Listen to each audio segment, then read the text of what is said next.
Okay. Good morning, good afternoon, good evening, depending on where you are tuning in from in the world.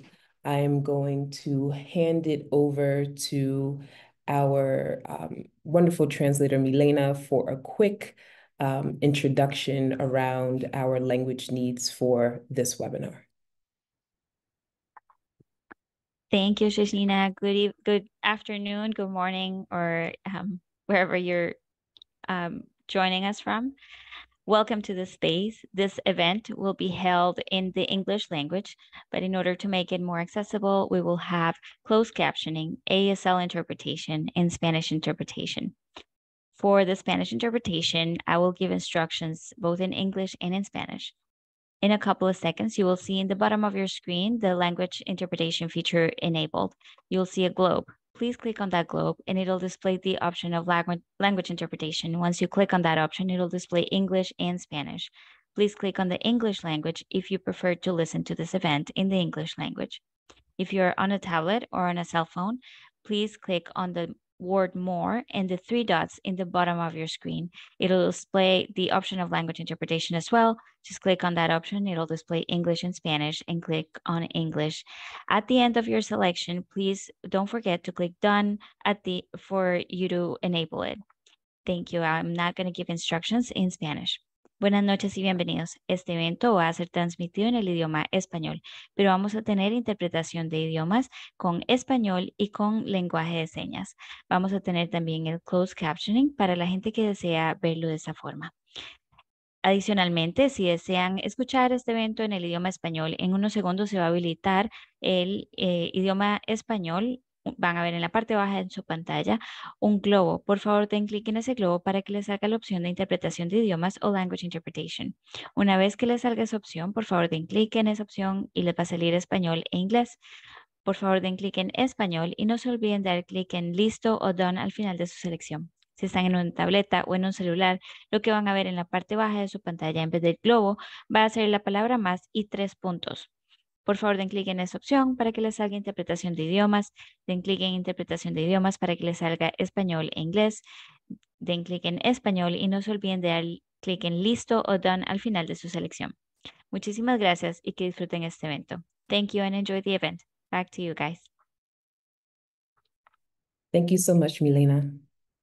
Again, welcome to our webinar today. My name is Shesheena Bray. I use she, her pronouns, and I'm the Director of Programs and Partnerships at Me Too International. And so we are gathered today to talk about something that is quite important, an emerging issue in the area of gender-based violence that we thought it was really important to start to shine an intentional light on.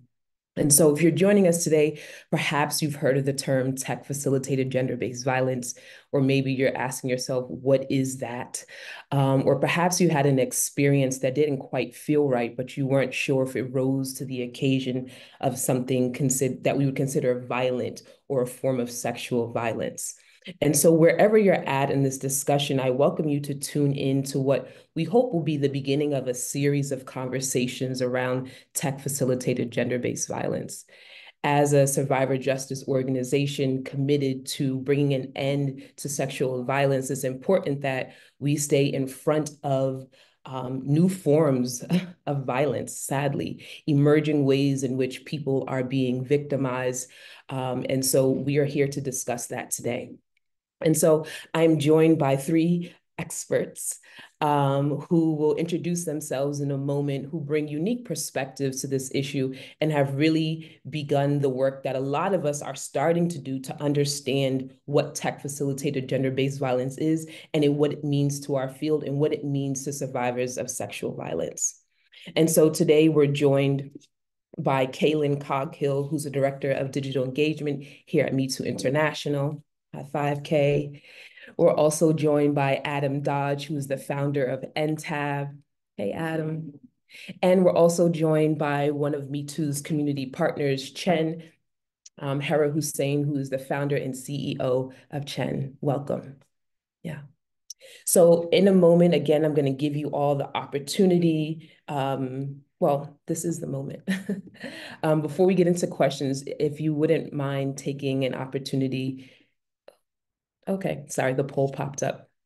So if you're like me, you're probably going to see a poll on your screen, and we welcome you to participate in this poll to give us a little bit of sense of what you already know about the subject of tech-facilitated gender-based violence. And so thank you for your participation. We see those numbers coming in right now. Okay. And so I'd like to just start by asking you all to please introduce yourselves and where you enter this conversation of tech-facilitated gender-based violence. Hera, I'll start with you. Thank you so much for the warm welcome, and it's great to talk to the Me Too community. So I started Chayn about 11 years ago, and I grew up in Pakistan, and I, came to the UK for education, and I started Chayn because I was helping two friends very close to me get out of abusive marriages, one in Pakistan and one in the UK. And in both of their cases, there was the element of tech abuse. So, and I was trying to find help for them. So I couldn't find help around what, kind of trauma they're going through, how they can identify it. I was being from a Pakistani and Muslim background. I was also looking for resources that spoke to them, but I found most of the resources were quite monocultural. They were mostly from the UK and the US, and I found some racist stereotypes in it as well. And anyone who's been on the internet and has tried looking for help will know what that felt. It was really bad at that time.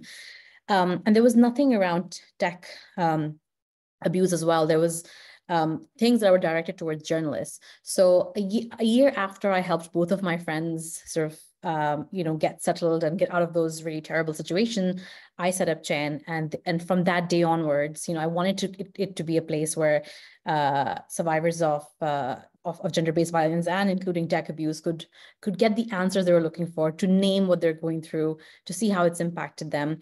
And at that time, it was mostly Facebook, where and like through phones, where tech abuse was manifesting. Now there's so many different ways, but that's kind of why I've always worked really closely on this subject, and also because it manifests differently in different parts of the world and the consequences it can have for survivors. And that's something I'm really deeply passionate about as someone who grew up in the global South and does a lot of work across the world on this. Thank you so much, Hera. And Dr. K, how do you enter this conversation? So I've been studying online gender-based violence for over a decade now, and I particularly look at digital misogynoir. And for those who are not familiar, misogynoir is a unique discrimination towards Black women because they are Black and women. So it's an intersectional form of hatred. And what drew me to doing this work was that I was attacked online in 2015. And based on that experience, it made me want to think about how other people were experiencing online violence, but in particular, what type of violence were Black women and non-binary femmes experiencing that made it so sinister and insidious, right? So from there, I went on to get my doctorate, where my research focused exactly on that. I looked at harm reduction tactics that Black women and non-binary femmes use to combat online gender-based violence. And then working for Me Too International as the director of digital engagement, I found myself wanting to merge my work with online gender-based violence along with sexual violence, and to start to do the research to look around how sexual violence is happening in the digital space and how we can create harm reduction in those spaces. Thank you. Yeah. And Adam, take us home. How do you enter this conversation? Thank you. Yes, I founded EndTAB, which stands for Ending Technology Enabled Abuse, 5 years ago, almost exactly to the month. But I've worked in the field of gender-based violence for 15 years. And I think I have a story similar to Hera's. I was working at a domestic violence nonprofit where I worked for 10 years and was seeing almost every case involves some form of the misuse or weaponization of technology to harm the victim. And I knew also that I did not know how to prevent and address it. And when I sought tools, resources, trainings for myself and my staff and my colleagues to do this, it just didn't exist. And so I started EndTAB to sort of answer that. answer that call, I guess, to empower non-tech experts to prevent and address tech-facilitated violence. And so that's how I come to this work. Thank you. That'd be me, a non-tech expert. Thank you all. Yeah. Looking at the polls, I can see that most of the people who have joined here, thank you for those of you who participated in the poll, do have some understanding of what tech abuse or tech facilitated gender-based violence is. About 70% of the participants already have some understanding, but we may not have the same shared understanding, and some of us don't actually understand what this term is or this concept is. Adam, can you start and help us level set with a basic definition for tech facilitated gender-based violence and any nuances as it pertains to what it's called? Sure.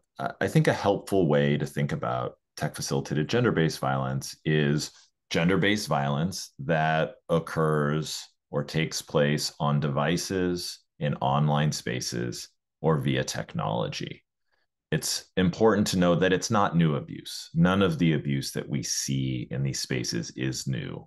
It's still sexual violence, relationship violence, stalking, coercive control, misogyny, racism, etc. It's all these things. But if you're going to take away one thing from the definition, is that even though it's not new abuse, technology tends to amplify these existing forms of abuse, which is important to, I think, say, because in my work, I encounter a lot of bias against online abuse being as serious as other forms of abuse. And I find it really helpful to explain that there's an amplification effect that goes on here. A good example would be sharing intimate images without consent. That is, a lot of people know this as revenge porn. It's a term that we don't like to use because, well, there's a variety of reasons I can explain, but it's a form of abuse that pre-exists the internet. People were sharing intimate images of others without their consent before the internet. But the order of magnitude of harm following the internet, social media, and smartphones means that we have a term for it now, right? We call it the non-consensual distribution of intimate images, and it's sort of caught fire. So it was this because now you can take photos of anybody, anywhere, share them across the world, and the trauma is permanent. Once a photo goes online, it's there forever. And technology has created a permanency of trauma that can't be ignored either. So that's just one example of sort of this amplification effect that happens when we're talking about tech facilitated gender-based violence. Thank you. I'm going to hold on to that permanency of trauma. Yeah. Thank you. So moving into your each unique perspectives in terms of how you've come into this conversation, I want to give you all a moment to shine a bit and speak a little bit about why we should be paying attention to these particular aspects of work. And so starting with UK, can you elaborate on why we should be paying attention to tech-facilitated gender-based violence or tech abuse, specifically as it pertains to Black women and femmes? Yeah, so like I said, I've been studying this for over a decade, and as someone who is a Black femme, I have not only experienced digital misogynoir and technology facilitated gender-based violence, but I've also witnessed it on a consistent basis. In my research, I've interviewed over 50 Black women and non-binary femmes about their experiences with misogynoir, and every single interview that I have done has rendered instances of experiencing it online or witnessing it on a daily basis on websites such as Twitter. So when I say on a daily basis, I'm saying that these Black women and femmes that are using social media websites are literally being inundated with images and memes and GIFs and tweets and Instagram posts and TikTok videos that are constantly reinforcing this form of violence that used to only exist outside of the digital space. Another thing that I think is really important to think about on a broader scale is there's an organization, Glitch UK, who focuses on online gender-based violence and how it impacts marginalized groups, in particular Black women. And they did something called the Digital Misogynoir Report, which I was able to do an explainer series on for them. And in their research, they found that there was 9,000 more instances of harm towards Black women online than white women. That is a huge number, right? So this is a crisis, right? When I'm doing my work, I think a lot about how the physiological impact that tech-facilitated gender-based violence has, particularly on Black women, how that can lead to different forms of illnesses, whether that is stress, pain, chronic illnesses, autoimmune disorders, all of these things, because you're storing all of this hate that is coming at you into your body and it's impacting your day to day. And I found it really interesting when I was writing and doing interviews and just really immersing myself in the research to find that a lot of these Black women and non-binary femmes use social media to create communities, and that is why they stay online, right? Because you would think if I'm being harassed online, if I'm seeing other people who look like me being harassed online, why would I stay online? There's a community aspect that keeps them there, right? And they feel responsible and beholden to each other to protect each other. So I think that it's really important that we really start to pay attention to technology facilitated gender-based violence, but really paying attention to digital misogynoir, because that form of violence directly impacts the physiological health of Black women.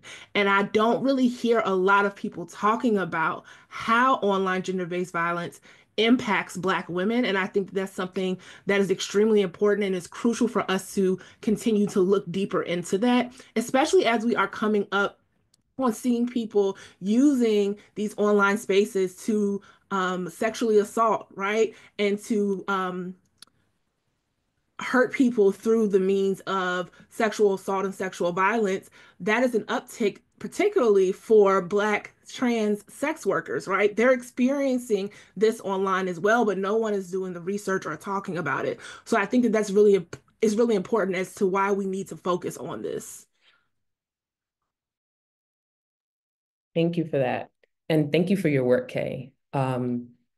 Yeah, I mean, I think there's a real clear bottom line when you talk about health outcomes for Black women and femmes, because we know that technology is impacting our development. It is impacting our social relationships. It is impacting our overall well-being. And so it's absolutely something we need to be paying attention to. Thank you for illuminating more of that. We always were good for coming up with like, ooh, how else do we continue the conversation? And so I'd really like to spend more time in looking at the link between what you named and Black women and femme health outcomes. That feels really vital to continue this conversation. Hera, I want to bring you in and ask you to speak about this issue of tech-facilitated gender-based violence as it pertains to survivors of sexual violence. That is the focus and the work of Chayn. And not only is that your focus, but you also take a global perspective. You're located in the UK, but your resources are reaching far and wide, well beyond the UK. And so I'm curious to hear what you've been learning, what you've been seeing, what you've been observing around survivors and tech-facilitated gender-based violence in various contexts. Yeah, thank you. And I just want to say that, I kind of agree with everything that Dr. K has said. It's kind of a spot on. It's really important to think about the public health, taking a public health approach to sexual violence, but also within it, like tech abuse. There's really not much difference between online and offline in the way that we live right now, especially for younger generations. So I think the question of whether something is online or offline, the line is just not, it's very permeable. With Chayn, but like you said, we're based in the UK, but we are actually global, have always been global. So we work in about 14 languages, reaching people across all parts of the world, and survivors of gender-based violence. Within specifically sexual violence, we see that, the tech abuse can manifest itself all the way from upskirting and creep shots. It is such a big problem that I was in Singapore, and there is an announcement on the Singapore Metro, which goes and says, do not take pictures of women without their consent, and there you will be persecuted, which was a really I hadn't heard that in any other metro before, and I travel quite a lot for work. All the way to, we have upskirting bills in different parts of the world. The first one came in the UK, and then there's another one in France. But it actually goes. Can you just define upskirting, please? Yes, absolutely. So upskirting is pretty like with someone taking a picture up someone's skirt, but that's just the most graphic the way I can just explain it. It is, it can be down the blouse of someone, but it's generally taken by men of women on parts of their bodies that they are not there for showing. It's usually taken in public transports, restrooms, changing areas. So yeah, that is kind of what upskirting is. From that, we also go to instances of cyber flashing. So cyber flashing is when someone sends unsolicited sexually explicit pictures of themselves without the receiver's consent. It could be done through Bluetooth. It could be done through WhatsApp. It can be done through like dating apps, and also known as sending dick pics. So unwanted dick pics is the most common way that it manifests itself. And actually there's many international studies found that up to 50% of young women between the ages of 18 and 25 have received cyber flashing images, which is a lot. And it's unpleasant, but it's also, if you are a woman who's in the public eye, you're not just receiving one or two, you're receiving hundreds. So there's also a really important discussion around like what happens to women in the public eye. Black women in the public eye, for example, not only do they get 96 times more abuse than any other racial group, like shown by my friend Shay's organization Glitch, but that means this kind of abuse also escalates. There's also cyber harassment. So it could be sexually explicit threats, rape threats. It could be rape threats against someone's children. So this kind of abuse is also extremely, extremely vicious. And the way it is different in different parts of the world is that when you stalk someone or you send someone a rape threat, in a country where there is good infrastructure for law and order, you can, even with all the concerns that one may have about law enforcement, you have some semblance of the fact that I will go to my university, I will go to my school, I will go to the police, something may happen. But in countries where you receiving this itself may be seen as like, you must have done something to have done this, you will no longer go to school. So in South Asia and Middle East, often this can lead to more restrictions. So it's like, okay, this is unsafe for you, or the other side of like, you must have put yourself out there. Why are men sending this? How did they get your number? You're not going to go to the job anymore. You're going to be chaperoned everywhere. So it actually creates a lot of physical restrictions. So often women don't report it to anyone, not even their families, because they're scared of actually having their existence, minimized, not just by the abuse that they've experienced, but by their families being overprotective or downright, oppressive. And then we can go into sort of digital morphing or deep fakes. You might have heard the term deep fakes. It's a term that's evolving, but basically it means that when technology is used to Photoshop, your face onto an image or a video, and 99% of the times, if it's pornographic, it's the target is a woman. And this can have devastating consequences. We know not only can it have devastating consequences for a victim or survivor's career, their family life, their own mental health, but in some instances, it has led to people taking their own life, completely removing themselves from society, their whole families being affected, them facing violence from their families because they're ashamed. So the cycle of shame is not just restricted to you, it extends to your family. And they, they take drastic action in either harming the survivor themselves, who is their part of their family, irrespective of whether they believe you or not. But the fact that it's out there is just bad enough.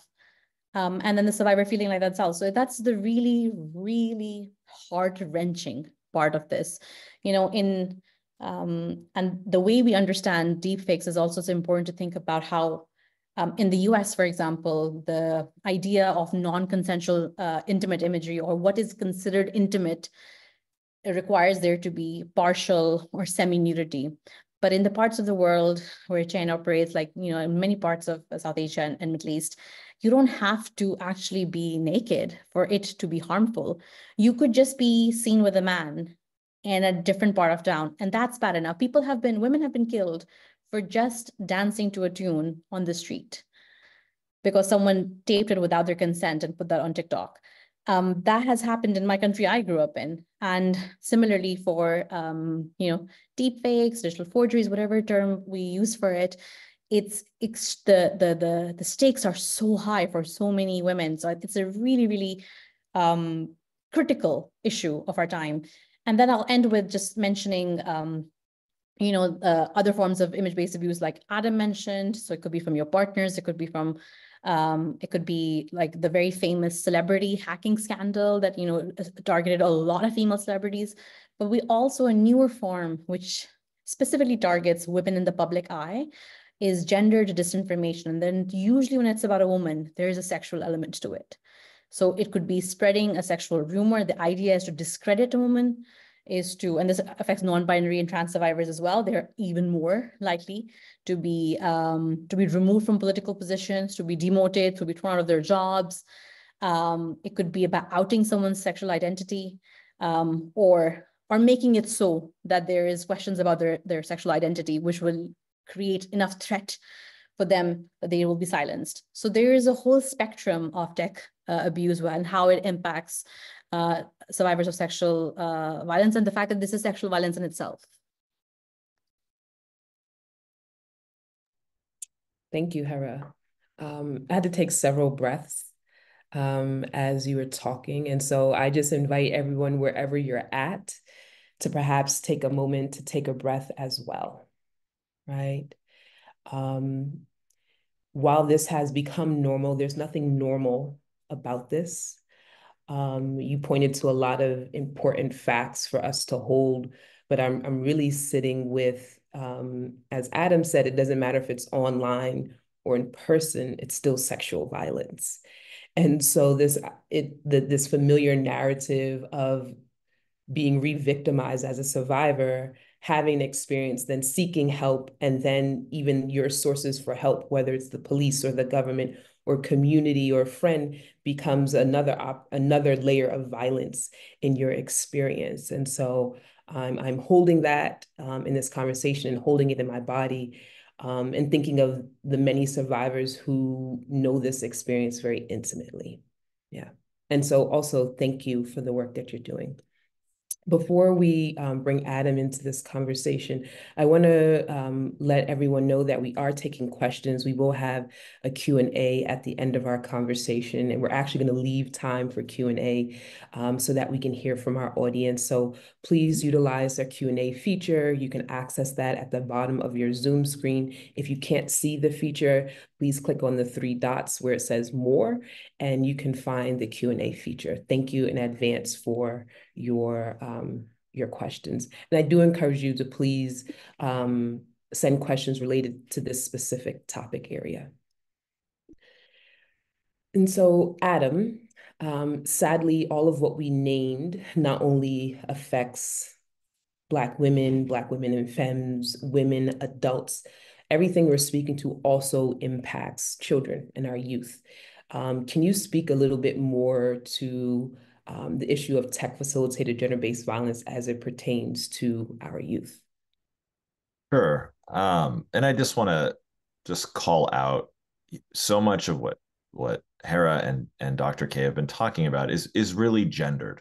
Like online violence, I find gender-based violence becomes really gendered, and in the overwhelming majority of circumstances, it's cis men that are engaging in these behaviors. And I find myself, I'm not a survivor, but I'm a white cis man, and we don't have enough people that look like me on these panels or in these rooms or as part of these conversations or as allies. And I just want to call that out, that we really need more of that, because it is so gendered, like cyber flashing. I mean, it's and so when going into talk to youth, I spend a lot of my time engaging men and boys, because if we are silent when talking to youth populations about these issues of tech facilitated gender-based violence, and they're going to learn from the internet, they're going to learn from their friends, they're going to learn from sources about what's normal, what's acceptable, and what's okay. And that's why we have what I would refer to as like an epidemic of cyber flashing. Like if this was happening in cyber, if the rates of flashing in the physical world were equal to those of the online world, like people would be losing their minds, right? Like, oh wait, my daughter has a 50% chance of being flashed on the way to school today. Like that would be, we would reject that. People would be so angry. And yet when it happens online, it becomes permissible and becomes an acceptable culture of sexual violence against women and girls, which is, makes my blood boil. So when engaging youth, it's really important to engage them as young as possible, because what we're seeing is, because they're high volume users of technology, because they're early adopters of technology, we see a lot of trends, a lot of emerging issues around tech facilitated gender-based violence happening with youth. A good example of this is an extension of AI generated image abuse, or undressing apps, right? So this is sort of part of this universe of image-based sexual abuse, but powered by AI, where you can upload to one of these apps a non-explicit photo of a woman or girl, and within the blink of an eye, it will use AI to remove the clothing of the subject in the photo, rendering it a hyper-realistic nude image. The subject is still standing in front of their school or wherever they are, but now they look like they have no clothes on. These apps do not work on men. They're not trained on the bodies of men. You can't upload photos of men and have it work in the same way that you can with women and girls. So it is truly violence against women technology. And these apps are being marketed via targeted ads towards male youth on social media, on Instagram, on Twitter. And when a young person receives one of these ads, they can go to Google right now, Google undressing app, and they will get countless undressing app websites and apps. There's no barrier to this. And then when they decide to use one of these apps, they get an opportunity to sign up with Google, sign up with Facebook, sign up with Apple. So when you're thinking about youth, and we're not talking about these issues, and they're learning about this from targeted ads, then they Google it and there's all these options. And then they go to sign up, and legitimate tech companies like Apple and Google are offering their API or offering their sign in to make it more convenient to sign up for one of these apps. What are kids supposed to think? It sets an impression that this is normal, acceptable, and allowable behavior. So I think this also presents an opportunity for us when we're working with youth to engage them on this as early as possible. There's always going to be pushback that, oh, you're going to be introducing these ideas to young people. But that's the same flawed argument with sex education, right? like it's already happening. We need to be talking about how to empower these kids to navigate these make informed decisions and navigate these spaces safely. So that's what I'm thinking about and talking about with youth. There's also, explicit AI girlfriend platforms that are being marketed on social media, right? That are perpetuating power and control and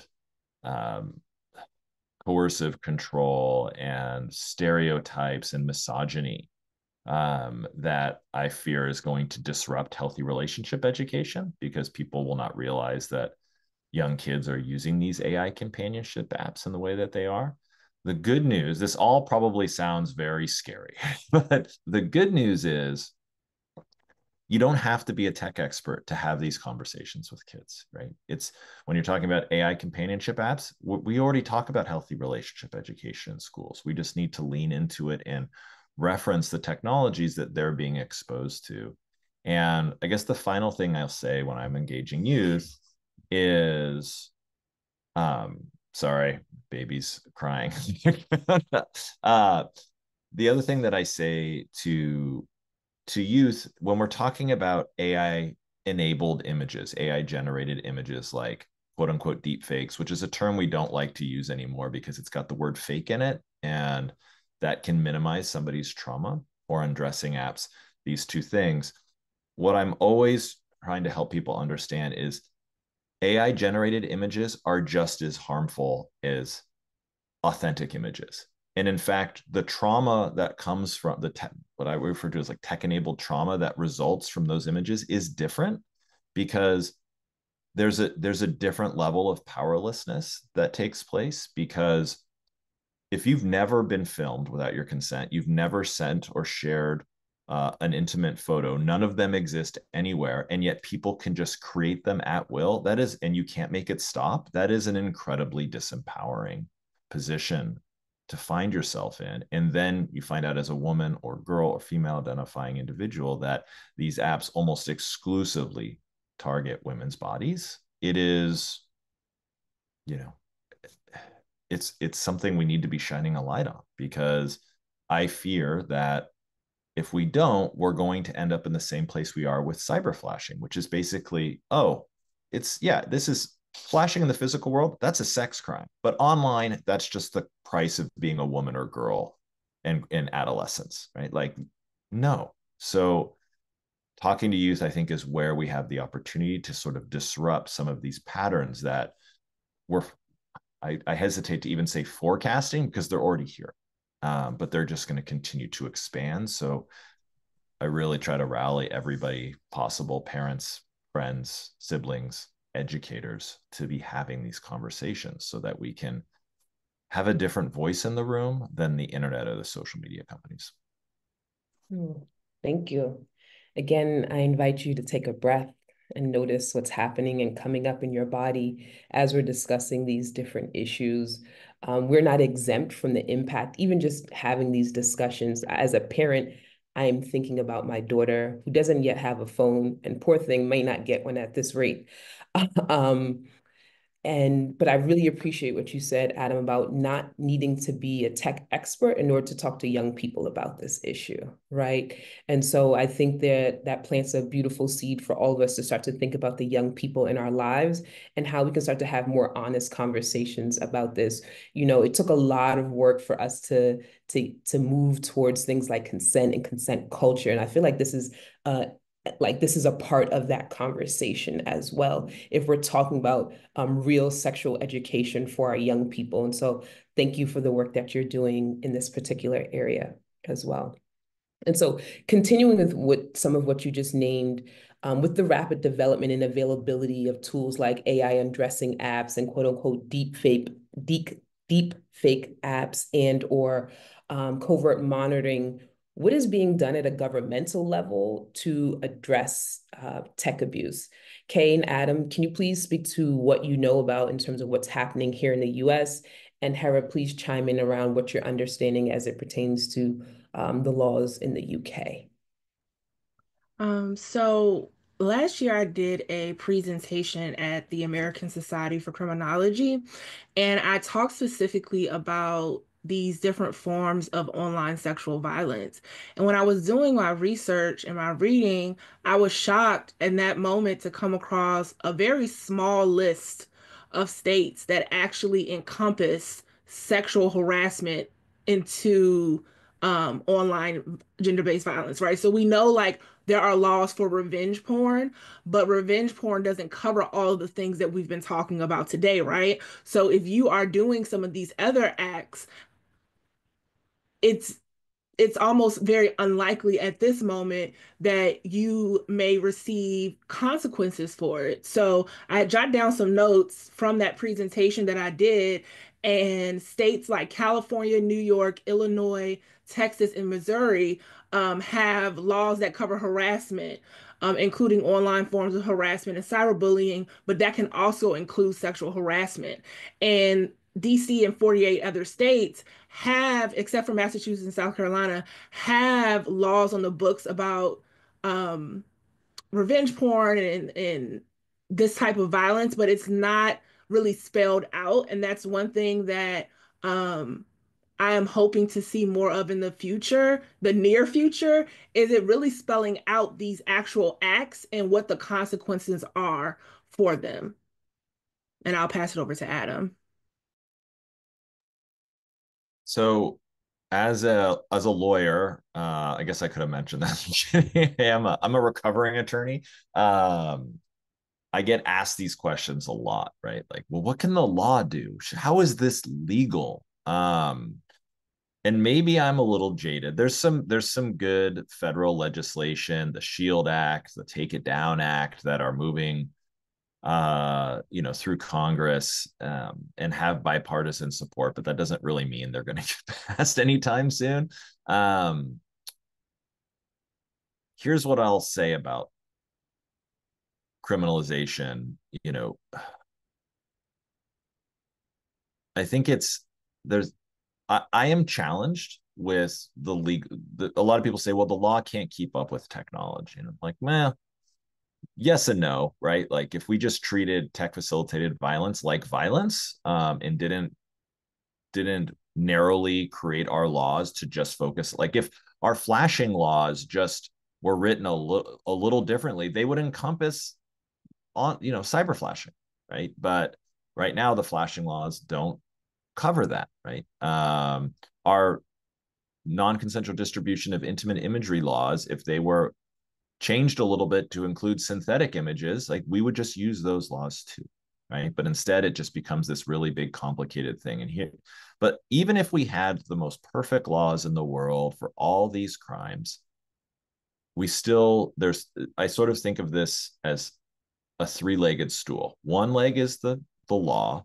The other leg is enforcement of those laws and investigation, which I can tell you we are not remotely close to being able to do. Law enforcement is under-resourced, understaffed, and in some cases uninterested in enforcing these laws. So even if we have them, I don't know that we have the infrastructure to enforce them. And then we also need interjurisdictional cooperation, right? If somebody in another country is targeting a kid in Nebraska, like, we need to have the cooperation. In some high profile sextortion cases, we've seen some people like in West Africa be extradited to the United States, but that's only the most extreme, horrific cases that result in suicide, right, of the people targeted. For the most part, there are countless victims. And I guess I'll close by saying, so the law is great. I think it legitimizes this form of abuse, but I fear that it also sets unrealistic expectations for victims when they see, oh, there's a law for exactly what I'm going through. And then they go and there's an inability to enforce that law. It can cause victims and survivors to lose faith in the institutions that exist to keep them safe. I just spent time on a panel with victims of non-consensual distribution of intimate imagery, also known as revenge porn. And it was 5 survivors. Every single one of them had almost the exact same experience with law enforcement. The only one who didn't was because she was a minor. But every adult survivor of image-based sexual abuse had the same experience. I had to solve my own case. And even when I did, nothing happened. I was hit on. I was disbelieved. I was left in limbo, right? Like, it is, and I don't think I'm shocking anybody with this, but we already have a problem like in our criminal legal, I don't call it the criminal justice system, our criminal legal system. When you layer on technology, it becomes even more difficult. And so those are my cheery thoughts on legislation and tech facilitated by, but we need to be calling this out because we need wholesale systemic change for the needle to meaningfully be moved. And right now, I just, I don't see that happening in the near future. Thank you. Yeah, and like, if I talk about the UK, I think just to add on what Adam said, I think fundamentally believe that irrespective of how flawed legal systems are, it is a public right to have laws that reflect the reality of citizens. And I think that the enforcement of them is absolutely a really important thing. And like Adam said, I think 80 to 90% of the survivors that I speak to would not go to the police again, did not find it helpful. In cases where there is threat to life, yes, they've been able to step in and in terms of bringing attention to their community of how serious something is, yes, law enforcement may have been useful, but in reality, they have to do I call it like admin. They do all the admin. They do all the advocacy. They have to do everything themselves. In the UK, it's an interesting one. So the UK actually, like Adam said, in many countries, existing legislation would cover deepfakes and image-based abuse. However, it's because it isn't enforced by the police. We then, advocates try to get new laws. So as an example of in Pakistan, for example, just last month, someone was jailed for 9 years for sharing intimate images, though the way the media called it and the way the government called it was indecent images, because that's the way morality works in Pakistan, of their ex-wife. And that is a very large sentence, 9 years. You would not get that, I mean, in many, many Western countries. So that's a very big sort of sentence, and people were very happy about it. But that just tells you part of the story. In the UK, again, there's existing legislation where it comes under. However, there's actually a new campaign that's run by survivors and survivor groups and academics and the Glamour magazine, which talks about having a specific law for image-based abuse because of the fact that not enough action is being taken, and also to make sure there is civil law and criminal law, both sort of routes can be taken for survivors. So you can hold tech companies to account, you can hold the distributors, the sharers to account. Moving a step back from this discussion, one thing I wanted to share, which might be helpful, is that often the thing that stops these laws from being enforced is like poor training, poor will in terms of law enforcement, lack of sort of like imagination, jurisdictional problems. But the second one is intent. And there's a lot of discussion that is around intent. So often the perpetrator will say, well, I did not intend for this image or this video that I uploaded somehow on Pornhub. I don't know how that happened, but like I did not intend it to reach millions of people, and I did not intend it to create all these like consequences. I just thought it was for a laugh, or I just wanted to, teach her a lesson. And then the case gets stuck at intent, because like, well, did they intend it? Did they not? And the discussion kind of gets caught in intent. And what I think what a lot of advocates and have done is we've tried to add complexity to the idea of intent. That intent is not just about what you are saying was going to happen or what you intended. It is also about the harm it created.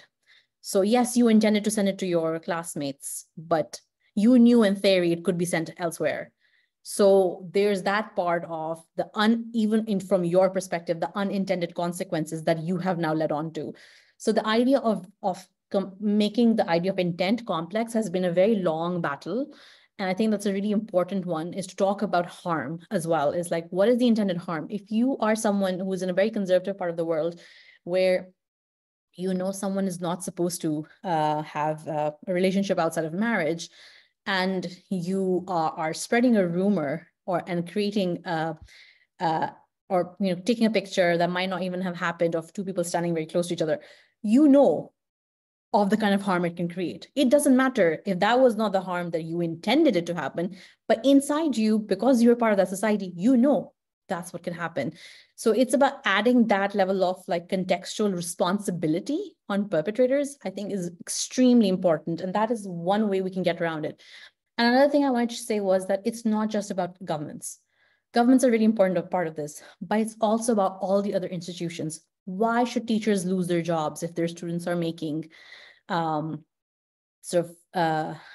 of them or leaking pictures of them from their private Facebook? That is not a reason for someone to lose their job.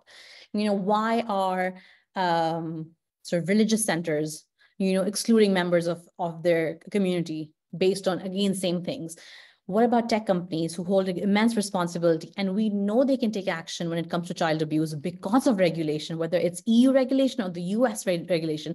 They are taking action. They're taking cross-platform action. Why can we not see the same amount of enthusiasm and determination when it comes to adult women and sort of non-binary people and trans survivors? It's that the difference between child and adult, the difference between this legislation. That is the difference between the motivation and the speediness of action. And there are great people working in tech companies who are doing good stuff, but I do think that, like Adam said, the difference in that is so big, and that is something that is achievable. That is something that all of us can push, because if you can move through corporate secrecy barriers and work with your competitors to track down serial child offenders, child sexual abuse offenders, then why can't you do the same thing for adults? So I'm so appreciative of this conversation. Yeah, I want to move us to talk a little bit about solutions. And, we started with, again, like, what are our governments doing? Like, again, as you mentioned, it's a human right to have laws that protect us, but we also understand that because we live under capitalism, right? Capitalist governments will never fully protect their people as long as there is profit to be made. And so while that is not the topic of this conversation, which would be a very interesting conversation for another day, right? We know that a lot of what enables this is that someone benefits financially from these things, right? As many survivors are being victimized daily, someone is ultimately benefiting financially. And so we cannot solely look to our governments. Oftentimes, like with most movement, the movement is coming from the people, it's coming from on the ground, it's coming from the youth, and making its way up to those higher levels of so-called power. And so with that in mind, I really want to talk about solutions, right? And curious about creative solutions that you all have seen, Hera and Adam, in your work as it pertains to this, and even referencing some of the questions that are in the chat. One, we had 3 poll questions, and 2 of our poll questions were people's general knowledge about tech-facilitated gender-based violence, and most people said they knew what it was and they had heard the term before today. But the question around, do you know what to do, or would you know where to go for resources to support yourself or someone else if you've been impacted by tech-facilitated gender-based violence? We saw the complete opposite in terms of responses. Most people don't know what to do. They don't know where to go. And so in our Q&A, I'm hearing people asking for ideas about transformative justice approaches to addressing tech-facilitated gender-based violence, or even a list of comprehensive resources that might be available that will support people. So I know you can't answer all the things and do all the things, but I do welcome the 2 of you to talk more about creative solutions that you've seen and resources that might be available to those who are listening to this webinar. Adam, if you want to get us started. Sure. It's always a pleasure to talk about instances when technology is not being weaponized or misused to cause harm, but is actually being leveraged to do good. So since we've been talking a bit about image-based abuse. One sort of promising advance in technology is a nonprofit called stopncii.org. And what they've done is they have sought to prevent the spreading of intimate images on social media platforms without consent. So a victim or survivor, especially someone who's a victim of sextortion, where somebody is threatening to post a photo online, they can visit this site and have what's essentially a digital fingerprint created of their photo. Stop NCI does not keep or store their intimate image, but they are able to create a digital fingerprint of it. And that data, not the photo, but the data, is then shared with partners like TikTok and Instagram to sort of proactively monitor the platforms for these images being uploaded. And so that's one promising approach. I'm seeing some others around, one pain point for a victim who has an intimate image shared online without consent is, where is it? How do you find it? Someone says, hey, I posted nude photos of you online. And then where do you go? The internet is a big place. So some people are doing, and in fact, a survivor is doing some interesting work around basically using facial recognition to find these photos. So instead of doing a reverse image search of the photo itself, this platform is endeavoring to use facial recognition to find intimate photos of the victim, who then, so using technology to help them take it down. It's a tricky line to walk. Facial recognition stalking is a thing now. So, this is a true sword shield situation.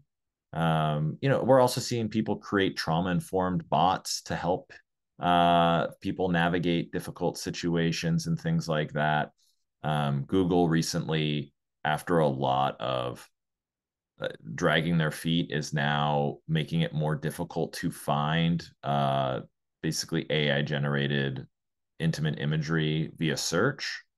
So, and then I would say there's a cool tool by Consumer Reports called Security Planner. Consumer Reports, of all places, has a really like awesome digital safety platform called Security Planner that really provides step-by-step guidance to basically digitally safety plan in your own life, depending on the type of abuse you're experiencing. And so Security Planner by Consumer Reports is also really cool. So those are just some of the and sorry, Hera, I feel like I'm just taking all these things and you're like, okay, I'm gonna check that one off. I can't talk about that one. I can't talk about that one. So I'm gonna stop talking and then I'll add anything that Hera doesn't mention. Sorry, Hera. I was like, okay, I have like 3 things left to mention. No, but seriously, there's just so many amazing things happening in this space. I wouldn't be in this work if I didn't like have hope, and hope is a principle that Chayn holds really dear. And I think that, I'll just start from like a very like grassroots, like survivors like coming together themselves level. I think that, the question about transformative justice is an interesting one. I think a lot of the survivors, when they're in it, depending on what kind of abuse that they've experienced, they will feel differently about what kind of, form of justice they want to access, depending on how supportive their community have been, have they been ostracized? All of those factors come into like what they want. But especially with young people, absolutely, there have been transformative justice interventions that have been run by schools, by survivors themselves. And I think that part has been like, that's interesting. There's also so much support groups that survivors are starting, and or creating like campaigns to really call out the fact that we think that there's nothing done, that there's no consequences for online violence. I think the consequences part, like Adam was mentioning, if every time you walked out of your door, somebody was slashing you, they would be, the person doing it would also not do it because the risks are too high. There's someone would like report you, you would have to deal with the police, you would lose your job, all that stuff. Trying to bring that level of consequences for online violence. There's great campaigning happening with survivors across the world. So that's really, really encouraging. In terms of like resources, I would say that if you really want to be specialist in it for yourself or your community or your organization, take one of Adam's courses. Adam's courses are great. I attend them as well, and I learned something new. So that's really, really good. My friend Shay Akivowo, who runs Glitch UK, she founded it. She has a whole book on how to stay safe online. She's a Black woman. She's a Black woman in like leadership. Glitch also has resources specifically for bystander intervention, but also about digital wellness. I would recommend you look at that. My own organization has a lot of courses that are free online in like 6 languages around healing from trauma. And we have, from what I can have found, the only course that's around image-based abuse and healing from it. So, access that, share it. And there's interesting like tech solutions coming out as well. There is an organization that's just starting up called Electo AI. It's been started by a survivor of image-based abuse, and it's around digital like identity and again how to protect yourself and from being a target of this. And if you are a target of this, how can you find it? So we are seeing a lot of like startups around this area, around safety and like and detection, taking some of that admin work out of advocating for yourself, because it is horrific to do that. So I think overall, I feel like there's loads of interesting research resources that are out there, but also there are gaps. So, one of the gaps that exists is that online safety information, Chayn created its guide on it, was in 2016, 2017. And we were like, yeah, we did a great job. We've done this in 9 languages. And it went out of date the next year. And there's not enough funding to keep updating it.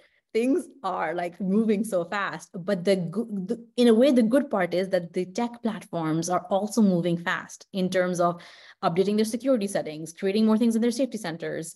So that part I'm actually also very enthused by, the fact that actually the fact that things are changing, not just changing on the fact that harm is manifesting in more insidious ways, but also because the tech platforms are also making their platforms, creating more resources around this. And there's more that we can do on that. So yeah, I think there's lots of interesting things happening, and also, watch this space. Hopefully Chayn is also planning on doing creating a few more tools that helps survivors of tech abuse. This is juicy. I know a lot of people in the chat are like, send me the resources. What's the name of the organization? So just taking a moment to pause here. Thank you all for dropping these jewels around some resources that are available to us. This conversation is being recorded, and we will be posting this on Me Too International's YouTube page. So don't worry, you can come back, you can review this conversation. We will also link the organizations and resources that are being referenced in this conversation in the caption of that video. I know that Adam is also dropping some things in the chat. Hera, if you drop anything in the chat as well, we will absolutely make sure we add that to the recording. I know a lot of people are really interested in doing that. And so welcome, friend.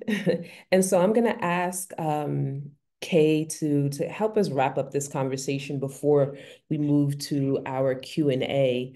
It only feels right that we end with Kay as a member of the Me Too International staff, and also as a Black queer feminist. And so Kay, our work is rooted in Black queer feminist politic that comes with a rich history of imagination, resilience, and principled struggle. And through a myriad and principled struggle through a myriad of conditions. And so what can we learn, or what can we pull on from this rich legacy to help us in this moment? Yeah, I think one of the main things that we can take from a Black queer feminist politic is the um, the amplification of the voices of those that are actually experiencing the violence, right? We can have plenty of panels, plenty of webinars and events where we have experts talking about it, but we need to hear from the people who are actually experiencing this so we can be able to create solutions that will actually benefit them, right? So with the work that I do, I make sure that I lead with what the participants or the people that I'm talking to are looking for and what they need. And from there, that's when I create solutions. So I wrote an article for Essence about harm reduction tactics for Black women online. And that came directly from the interviews that I had had with over 50 Black women and non-binary femmes who had experienced technology facilitated gender-based violence or had witnessed it. Another thing that I would say is that really leaning into this idea of restorative and transformative justice practices and finding ways to call people in, but also finding ways to protect each other online. That's one of the harm reduction tactics that I talk about immensely in my research, is that the intervention process is really helpful, especially when you find yourself in a situation where you have a pile-on effect happening based on something of yours being exposed on the internet that you did not give consent to. And the last thing I would say is that we need to start having open conversations like the one that we're having now on the pervasiveness of sexual violence in digital spaces. I work for a survivor justice organization, and we talk a lot about survivor justice being a public health crisis. But I think that we also need to expand that to how survivor justice can show up in these digital spaces. What can we do as organizations that work with survivors to make sure that we are including their experiences when we are talking about what it means to be a survivor, right? We want to make sure that people have the language to be able to identify what they're experiencing, and that we are able to lead them to the resources and action that they can take in order to further protect themselves and those in their community. I shaded that. Yes, thank you. Yes, I appreciate that. And I appreciate all of you for taking time to be a part of this valuable conversation. Thank you for everyone who's dropping these questions in the Q&A as well. I'm going to do my best to try to get to some of them and combine some as well. Some of these are a little nuanced, but I want to start with a question around from Paige Walker. Given the diversity of definitions of intimacy with respect to disseminating intimate images, how might tech companies better detect and take down these images, right? Yeah, so what can tech companies be doing to be more active in this work, despite the nuance of terms? I Yes, think great. one of the Go for it. Okay, I think one of the things, and Sophia Noble in Algorithm of Oppression talks about this, about having the people in the rooms that are creating these algorithms and these softwares who are actually experiencing these biases. So having, like I said, that qualitative data from the survivors of this will help tech companies better understand what they can do to intervene so that it does not happen to someone else. So we have to start bringing these people into the room and allowing them to have these conversations with the tech companies and for them to have a hand in what the solutions are, because these solutions impact the people. Yes. Hera? Yeah, I think it's to be survivor centered. So it's to believe survivors when they say something is harmful, is to have better training for their content moderators. So yes, their AI systems are not going to be able to make that distinction, and that is understandable. But having like culturally sensitive training for their content moderators, and then then listening to the survivor reports when they say this could be harmful and taking action accordingly. Yeah, thank you. There's another question here. We talked a good amount about young people. There's a question here about schools, and what is the role of schools and teachers in preventing and responding to online violence against students? And feel free, like, this is also your opinion. And so we welcome that. Yeah. I think they definitely have a role to play. New Title IX regulations have come out that basically hint at, imply, directly state, depends on who you ask, that basically violence, dating violence, and sexual violence in online spaces is within the purview of schools via Title IX. And so, but I don't think that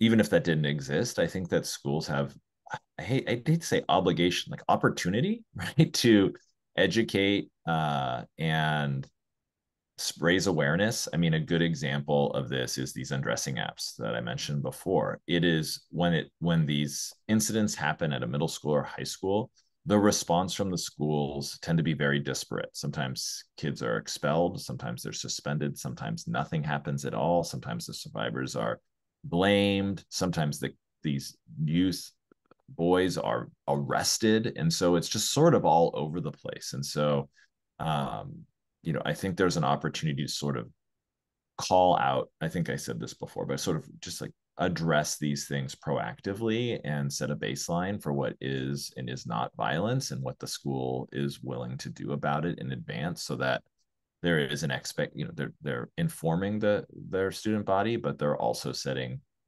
very clear ground rules, right? Like if you flash a girl and if you pull your pants down in the hallways, or you send an unsolicited image, like we're going to treat those the same, right? And I think therein lies the opportunity. So yeah, I think there's an obligation. I know they're busy. I know they have a lot going on, but I think there's a proactive opportunity for them to take care. Absolutely, especially if they're also hearing those messages at home, then they're also hearing those messages online, then it's not just falling on the schools and the teachers to be solely responsible for helping our young people navigate this. Same thing, our education. They're not solely responsible for our young people's education. So thank you. Thinking about those who are advocates and want to advocate around change in laws or the creation of laws that actually better address many of the issues that were discussed today, there's a question here regarding what can people do? Like, what's the best? Are there resources that can help people in advocating around the change in these laws and or the creation of laws? I have my own kind of response to that, but just curious if anyone has any insights in terms of what would you tell maybe someone who's doesn't consider themselves an organizer, but sees this as an issue. What resources might they be able to tap into to help address this? I'll just add something, and then I'd love to hear from you, Shesheena. So, but I would say the Cyber Civil Rights Initiative, CCRI, they have a great legislative platform to deal with the non-consensual distribution of intimate images and the distribution of AI-generated images, cyber flashing. They have model laws that they have for what most states should be using to model their laws to address these things. So I think they take a really great legislative advocacy approach and also share best practices. So I think if someone is interested in learning more about how like an approach that's effective, I think what they've done is really great. Thank you for that. Yeah. My offering to that question is something that rings in my mind from an elder from when I was in college, which is organize, organize, organize, right? And so whether you consider yourself an organizer or not, or even an advocate, your interest in this issue and your recognition that there's something happening here that you want to address is a ripe opening to join with other people who share the same concern, right? And so really thinking about this not as something that you need to do as an individual, but how can you join up with others who have this same concern? Because as we've heard today, there are some resources available, but there are a lot of gaps. There's a lot of room for the people who are listening to this webinar to join this conversation and start to shift those things. So perhaps there's not that comprehensive list that says, hey, these are the resources you need to advocate around the issue of tech abuse, but your interest could be the thing that leads to that. So I encourage you to join up with others who have like interests, who have like minds, who are equally as concerned, and use that as a starting point to figure out, well, if the resource doesn't exist, is this something that we can create together? Yeah, thank you for that question. Okay. This question is a little bit more personalized to you all. You all are engaged in different areas of work, but one of our attendees is curious if you all are having an opportunity to be in some of these conversations at a policy and procedure level, whether at institutions like colleges and schools and or at the governmental level, if you're having these experiences and what you're observing in these spaces. Is that applicable to anyone here? Yeah, I'm having some of these conversations again, just because I'm a lawyer and I do this work. I tend to get invited into some of these rooms and some of these conversations. It's a bit of a mixed bag. I think that some people are genuinely interested in addressing this because it's an issue that they care about. And some people are interested in pursuing legislation because they think it's going to get attention or they think it's getting a lot of press. And so they want to pursue it. You really want to look at the intentionality behind the legislator who's pursuing certain legislation. I just co-sponsored legislation that looks like it's going to pass in California on car app stalking. People are most cars are app connected now and people don't realize it. And that means your car is being tracked in real time by whoever has the app. They can unlock the car. They can do a variety of different things. And so a lot of survivors find themselves fleeing abusive relationships and being tracked, but they can't give up their mobility. They need the car, but then as a condition of their mobility, they have to be stalked. And car manufacturers were not responsive to their requests. And so we needed a good law around that. So that was an experience that ultimately I think is positive, but I will say I'm never co-sponsoring another bill for a long time because it should have been an easy thing and a clear path. And we had competition from other legislators who weren't trauma informed, in my opinion. There were things that I can see why people get burnout in the policy realm, but that's an example of a very recent issue that we were able to push forward and push through to achieve, hopefully a law that gets signed by the governor and might be reflected in other jurisdictions. So, it's just a mixed bag. Some people are in it for the right reasons, and some people I think are in it because they, think it's a shiny thing to talk about. So just have to be careful. Thank you. Kay and Hera, curious if you've been able to have maybe some of these conversations at an educational on educational level? Curious about that. Yeah, less so on the educational side, more so in terms of like how we talk about this issue in the media, talking with tech companies, talking with governments, and sort of like forums where governments are actively, this is a useful thing for everybody to know. There is a global partnership to end online violence, and there's 14 countries in it, and they're sort of there's a task force that's specifically looking at that. So engaging with them, engaging with some of the sort of UN Women, UNFPA, who are like UN bodies who are working on this as well. So yes, definitely been there. But like Adam said, some of it is just preaching to the choir. Everybody's just talking about the same thing. We all think this is important. We all think that more needs to be done on it. People want to talk about prevention. We want to talk all of that stuff. And then similarly in the tech spaces, there's some really amazing work happening by tech companies, but they're often like the teams that are working on this, the trust and safe teams are often not the decision makers.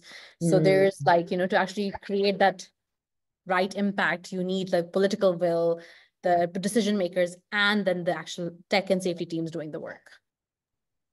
And on my end, I'm doing a lot of work in the educational space through working with different universities, with preparing their students and staff on how to deal with the impact of technology facilitated gender-based violence.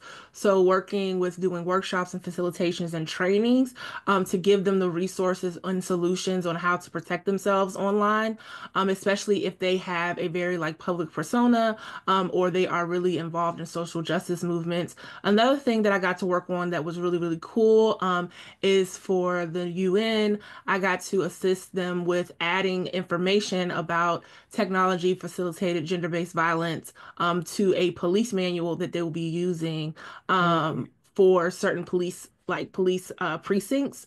So that was something that was really cool to work on because it allowed me to kind of talk about how this violence shows up in digital spaces and how law enforcement can actually support the survivors of this type of violence that they're experiencing in digital spaces.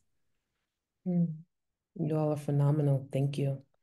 So I have one more question, and I'd love for you each to offer something here. This feels like the right way for us to end this particular conversation. I know there are other questions in the Q&A. I want to acknowledge that. I'm sorry we can't get to all of them today, but I hope this means you will join us for future webinars as we continue this conversation. But I'd love for you all each to offer practical tips that we can share with survivors of sexual violence to keep themselves safe online, particularly those survivors who might be in dangerous situations. How can survivors keep themselves safe online? Some tips that I can think of they seem pretty simple, but they can definitely have an impact.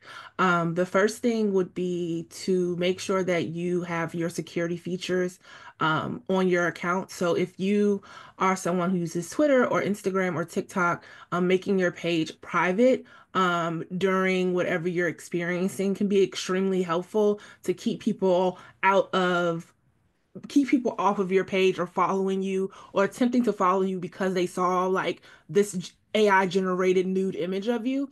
Another thing I would say in particular for the youth is to not be afraid to talk to the adult in your life about what you're experiencing online, so that way they can be aware of it and also let the schools know that what's going on, because I've had a lot of youth that I've talked to who have experienced revenge porn and they didn't feel comfortable talking to their parents about it because they shouldn't have been taking those photos in the first place. But we really need to start having those conversations with our children. And then another thing that I would say is if you are a bystander and you see someone experiencing technology facilitated gender-based violence, please report, block, document, get screenshots for them. And you don't have to post on their page if you don't feel safe or comfortable, but definitely send them a private message and let them know, like, these are some resources that you can go to. Here are some screenshots of what happened if you want to, take that to the police or to deal with law enforcement, but really taking your role as a bystander seriously, and making sure that you are intervening in a way that's safe for you. Thank you. Adam or Hera? Yeah, I think, I mean, Dr. K covered lots of things, and my baby here is very noisy. All good, all But good. on top of that, I would say that document, believe in yourself and surround yourself with support, which means, and if that support cannot be found in your community, that's okay. Build a new community, find organizations that are specifically there to support survivors. Know that you're not alone.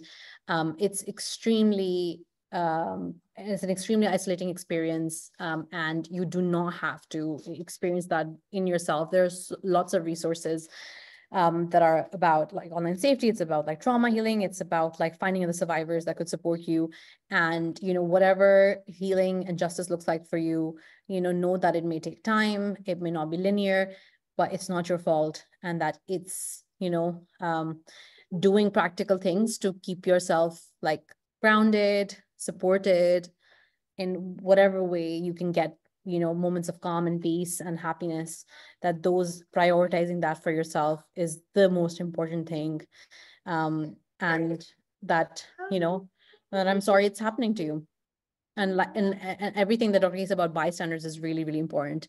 There's a part for all of us to play in whatever way it feels safe for us. But, bystander intervention is one of the most strongest things that we can do, both to people that we know, but also to people that we don't know. Thank you.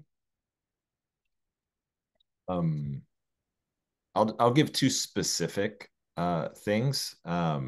One, a lot of people use Google in some way, shape, or form. They use Gmail, they use Chrome, they use Google Maps.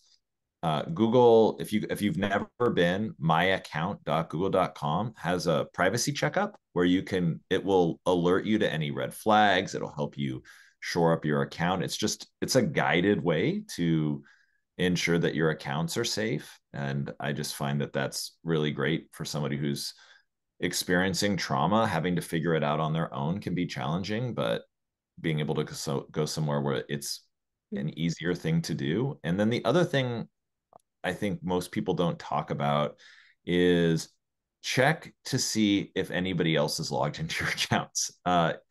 Your apps, your accounts, they'll show you the login activity. Anytime a survivor says, I think someone's reading my emails, I think someone's in my accounts, we can answer that question in a matter of seconds, right? Like they all will show you who else is logged into your accounts. They'll show the device. Sometimes they'll show where it's logging in from. We should never fear. We should never fear that our accounts are not our own.